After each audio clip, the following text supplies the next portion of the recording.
Hi friends, welcome to our channel. Latest ఎపిసోడ్లో ఏం జరుగుతుందో తెలుసుకోవాలి అనుకుంటున్నారా? అయితే వెంటనే మా ఛానల్ని సబ్స్క్రైబ్ చేసుకోండి అండ్ పక్కనే ఉన్న బెల్ ఐకాన్ని క్లిక్ చేసి ఆల్ ఆప్షన్ని కనుక సెలెక్ట్ చేసినట్లయితే మేము పెట్టే లేటెస్ట్ ఎపిసోడ్స్ అన్ని కూడా మీ మొబైల్కి ముందుగానే నోటిఫికేషన్ రూపంలో వచ్చేస్తాయి. ఎపిసోడ్ స్టార్ట్ అవ్వగానే నందు లాసితో చాలా గట్టిగా మాట్లాడుతూ ఉంటాడు. ఏంటి అంటే నందు దివ్యకి ఆన్లైన్ ఫీజు కడతానని చెప్తాడు. ఇక లాసకి చాలా కోపం వస్తుంది. వచ్చి నందు, నీకు సేవింగ్ అకౌంట్లో కొంచెమే మనీ ఉంది, ఇక శాలరీ అకౌంట్ అయితే నిల్ అయిపోయింది. ఇప్పుడు నువ్వు దివ్యకి ఫీజు కడతావా లేకపోతే లక్కీకి ఫీజు కడతావా?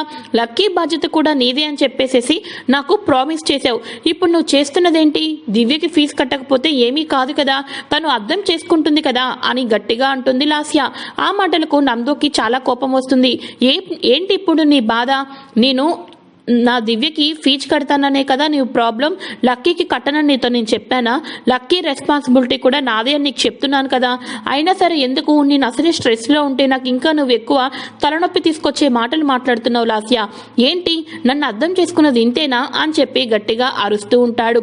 ఇక మార్నింగ్ అవుతుంది. మార్నింగ్ అవ్వగానే నందు ఒకటే ఫిక్స్ అవుతాడు, ఎలా అయినా సరే జాబ్ సంపాదించాలి అని చెప్పేసి ఇంటర్వ్యూకి వెళ్దామని చెప్పి బయలుదేరుతూ ఉంటాడు.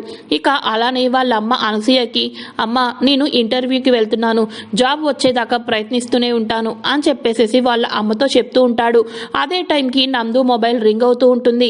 ఎవరా అని చెప్పి ఫోన్ లిఫ్ట్ చేస్తే, సార్ మేము క్రెడిట్ కార్డ్ నుంచి కాల్ చేస్తున్నాం సార్, బ్యాంక్ నుంచి.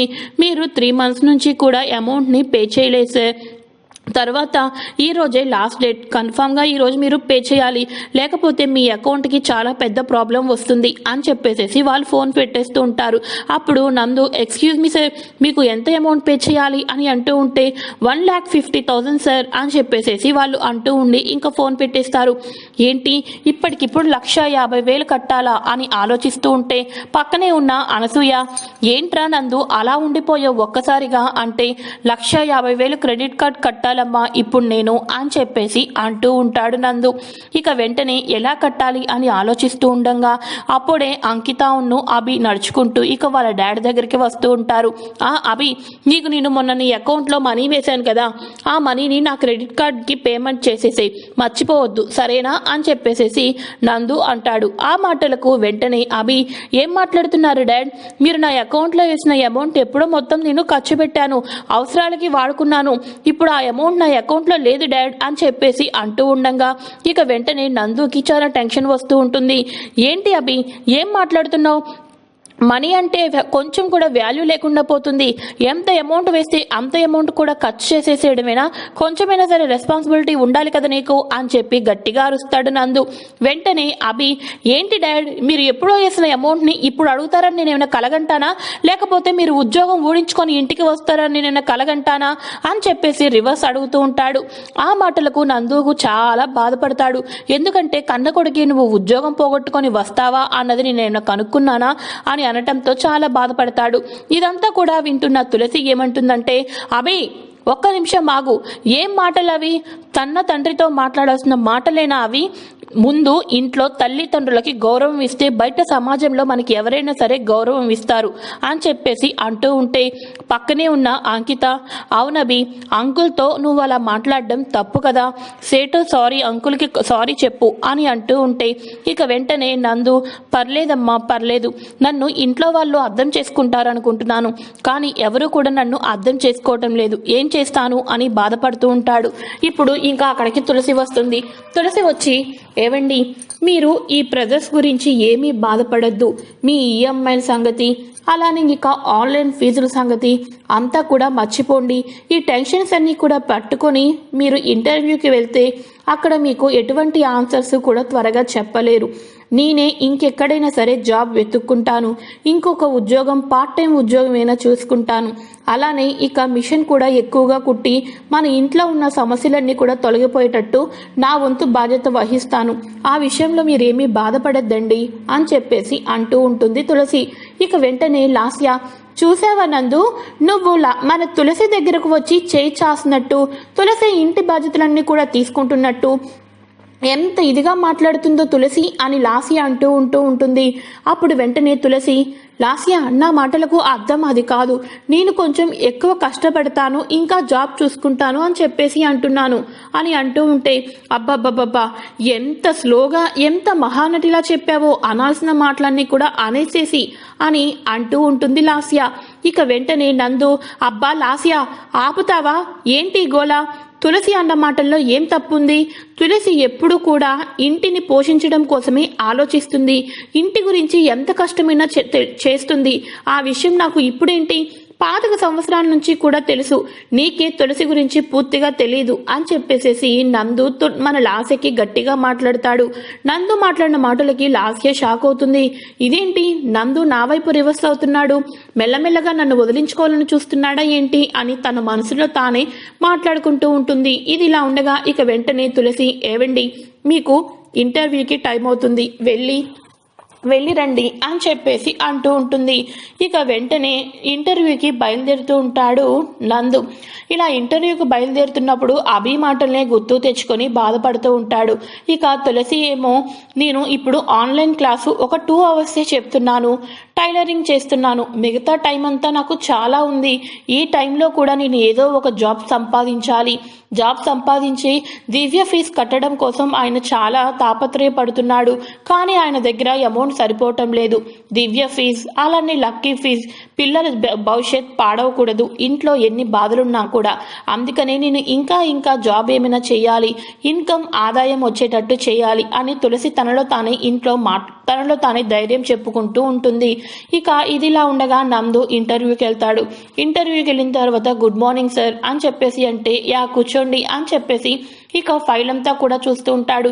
ఫైల్ అంతా కూడా చూసిన తర్వాత, ఓహో మీరేనా నందు, ఓ మీ గురించి ఇన్ఫర్మేషన్ చాలానే ఉందండి మా దగ్గర, మీరు మా ఆఫీస్లో చేయనప్పటికీ కూడా మీ గురించి మా ఆఫీస్కి మొత్తానికి తెలిసింది అని అనగానే, వాట్ సార్, నా గురించి మీ ఆఫీసులో తెలియడం ఏంటి అని నందు అక్కడ ఉన్న మేనేజర్ని అడుగుతూ ఉంటే, మీరేనంట కదా ఆఫీస్లో ఉన్న వర్కర్తో రిలేషన్స్ పెట్టుకొని ఎంప్లాయీని ఆల్రెడీ మీ ఇంట్లోనే పెట్టుకుంటున్నారంట కదా, ఆఫీస్లో ఉన్న ఎంప్లాయీస్ మీ ఇంట్లోనే ఉంటారంట కదా అని చెప్పేసేసి మేనేజర్ అడుగుతాడు. ఆ మాటలకు నందుకి చాలా కోపం వస్తుంది. సార్, ఏం మాట్లాడుతున్నారు మీరు అంటూ ఉంటే, అదేంటి మిస్టర్ నందు, నేను నిజమే మాట్లాడుతున్నాను కదా, ఆల్రెడీ మీ జాబ్ అందుకనే కదా తీసేశారు. ఎంప్లాయీతో నువ్వు అక్రమ సంబంధాలు పెట్టుకొని ఆ సంబంధాన్ని ఇంటికి కూడా తీసుకొని వెళ్ళావంట కదా అని అనగానే ఇక వెంటనే నందు చాలా కోపంతో పైకి లెగిసిపోయి, సార్, మీరు నాకు ఉద్యోగం ఇస్తానంటే ఇవ్వండి, లేకపోతే లేదు, అంతేకాని నా పర్సనల్ ఇష్యూస్ని మీరు ఇంత పబ్లిక్గా గట్టిగా మాట్లాడడం అనవసరం. థ్యాంక్ యూ, మీకు ఉద్యోగం ఇచ్చే ఇది లేదని చెప్పి నాకు అర్థమైపోయింది అని అక్కడి నుంచి చాలా స్పీడ్గా బయటకు వచ్చేస్తాడు. బయటకు వచ్చి ఇక ఇంటికి వద్దామని చెప్పేసి బయలుదేరుతూ ఉంటాడు. ఇక అక్కడ అన్న మేనేజర్స్ మాటల్ని గుర్తు తెచ్చుకుంటూ చాలా బాధపడతాడు నందు. ఎక్కడికి వెళ్ళినా నాకు ఇటువంటివి ఎదురవుతాయా ఏంటి అని చాలా బాధపడుతూ ఉంటాడు. ఇక వేరే ఆఫీస్కి వెళ్దామని చెప్పేసి అనుకుంటూ ఉండి వేరే ఇంటర్వ్యూకి వెళ్దాం అనుకుంటే అడుగునా సరే అన్ని కష్టాలు ఆపదలే కనిపిస్తూ ఉంటాయి. ఎక్కడైనా సరే ఇలాంటిదే లాసి గురించి అలానే నందు గురించి వారిద్దరి సంబంధం గురించి అక్కడ ఉన్న వాళ్ళందరూ కూడా మాట్లాడుకోవడం నందు చెవులో పడుతుంది. ఇలా 2-3 ఆఫీసులు అంతా కూడా తిరుగుతూ ఉంటాడు. కానీ ఎక్కడ సరే నందుకి ఇంటర్వ్యూకి సంబంధించిన క్వశ్చన్స్ని కాకుండా నందు పర్సనల్ లైఫ్ గురించే మాట్లాడుకుంటూ ఉంటారు. ఇవంతా కూడా విని నందుకి చాలా కోపం బాధ వస్తూ ఉంటాయి. ఏం చేస్తాడు కానీ ఏమీ నిర్ణయం తీసుకోలేని స్థితిలో ఉంటున్నాడు నందు. ఇక నందు ఇంటికి వెళ్తాడు. ఇంటికి వెళ్ళంగానే అనసూయమ్మ, ఏరా నందు, వెళ్ళిన పని ఏం జరిగింది?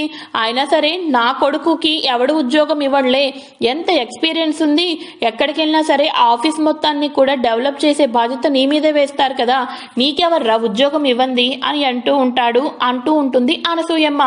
ఆ మాటలకు నందు, లేదమ్మా, నాకు ఎక్కడా సరే ఉద్యోగం రాలేదు అని చెప్పేసి అంటూ ఉంటాడు నందు. ఇక ఎవరి మాటలు కూడా వినుకోకుండా నేరుగా తన బెడ్రూమ్లోకి వెళ్ళిపోయి చాలా బాధపడుతూ ఉంటే అక్కడికి పక్కనే వచ్చి కూర్చుంటుంది లాస్య. వచ్చి కూర్చొని భుజం మీద చేయి వేసి, ఏంటి నందు, ఎందుకు నువ్వు ఇంత డిసప్పాయింట్ అయిపోయావు అని అనగానే, stop it Lasya, stop it, నువ్వు నాతో మాట్లాడద్దు అని లాస్య చేతిని కిందకి తీసేసి గట్టిగా విసిరి కొడతాడు. లాస్య ఒక్కసారిగా భయపడుతుంది నందు మాటలకి నందు చేష్టలకి. లాస్య, నువ్వు నా జీవితానికి ఇప్పటిదాకా చేసిందంతా చాలు, ఇక చాలు, నువ్వు నా జీవితంలో ఉండద్దు. ఎక్కడికి వెళ్ళినా సరే నాకు ఎవ్వరూ ఉద్యోగం ఇవ్వటం లేదు. ఒక ఎంప్లాయీతో మీరు సంబంధం పెట్టుకున్నారంట కదా, ఆ ఎంప్లాయీస్ని మీరు ఇంటికి కూడా తెచ్చుకున్నారంట కదా అని ఎక్కడైనా సరే నీ గురించే మాట్లాడుతున్నారు. ఆఫీస్ తప్ప మీరు అమ్మాయిలతోనే మాట్లాడడం ఎక్కువంట కదా అని చెప్పేసి అందరూ నన్ను బ్లేమ్ చేస్తున్నారు. ఎక్కడికి వెళ్ళినా సరే నాకు ఎవడూ ఉద్యోగం ఇవ్వటం లేదు. దానికి కారణం ఎవరు? నువ్వు కదా లాస్య, నువ్వే. ఈ రోజు నా ఉద్యోగం పోవడానికి, ఎక్కడ నాకు ఉద్యోగం రాకపోవడానికి కారణం నువ్వే లాస్య, నువ్వే. నా జీవితాన్ని అస్తవ్యస్తం చేసేసావు. ఇక నీకు ఒక నమస్కారం. నా జీవితం నుంచి నువ్వు తప్పుకుంటావో తప్పుకోవో నీ ఇష్టం, లేకపోతే నేను చస్తాను గాని నీతో మాత్రం ఇక నేను జీవితాన్ని సాగనింపను. నేను బతికి ఉండాలి అంటే నా నుంచి దూరంగా ఉండు. ఇక్కడే ఉంటాను అంటే నేను ఏదో ఒకటి చూసుకొని చచ్చిపోవడానికి నా సిద్ధంగా ఉన్నాను. ఎందుకంటే నేను రోడ్డు మీదకి వెళితే అందరి మాటలు పడలేకపోతున్నాను లాస్య, పడలేకపోతున్నాను. ఇక నీ ఇష్టం అని చెప్పేసి గట్టిగా అరుస్తూ మాట్లాడుతూ ఏడుస్తూ ఉంటాడు. నందు ఒక్కసారిగా షాక్ అయిపోతుంది. ఇంత చేంజ్ వచ్చిందా నందులో? ఇంత చేంజా? ఇంతవరకు ఇలా ఉండేవాడు కాదు, ఇప్పుడు ఇన్నేసి మాటలు నన్ను అంటున్నాడు అని చెప్పి బాధపడుతూ ఉంటుంది. లాస్య ఒకటే అంటుంది, నందు నువ్వు బాధపడుతున్నావు, నువ్వు నాకు మాట ఇచ్చావు, నువ్వు ఆ మాట మీద నిలబడనని ఇప్పుడు అంటున్నావు. మరి నా జీవితం ఏమంటావు నందు? నా జీవితం, అలానే లక్కీ జీవితం ఏం చేస్తావు? శేఖర్ గురించి నీకు పూర్తిగా తెలుసు. నిన్ను నమ్ముకొని నేను ఇక్కడికి వచ్చాను. ఇప్పుడు ఉద్యోగం లేదని నన్ను ఇన్ని మాటలు అంటావా? నాకు నమ్మక ద్రోహం చేస్తావా?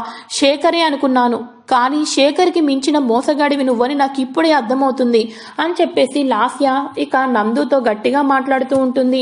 ఇలా ఇద్దరు కూడా మాట్లాడుతూ ఉండగా ఎపిసోడ్ అయితే ముగుస్తుంది. మరి నెక్స్ట్ ఎపిసోడ్లో ఏం జరుగుతుంది?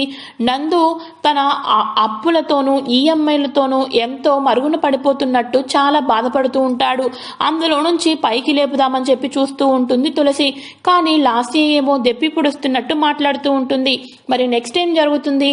నందు గురించి మన తులసి ఇంకా ఎటువంటి పార్ట్ టైమ్స్ జాబ్ చేస్తూ డబ్బులు ఎలా సంపాదిస్తుంది, ఇంటిని ఒక తాటి మీదకి ఎలా తీసుకొని వస్తుంది, ఏం జరుగుతుంది తెలుసుకోవడం కోసం వెంటనే మా ఛానల్ని సబ్స్క్రైబ్ చేసుకున్నారనుకోండి, పక్కనే బెల్ ఐకాన్ని క్లిక్ చేస్తే మేము పెట్టే లేటెస్ట్ ఎపిసోడ్స్ అన్ని కూడా మొబైల్కి ముందుగానే నోటిఫికేషన్ రూపంలో వచ్చేస్తాయి.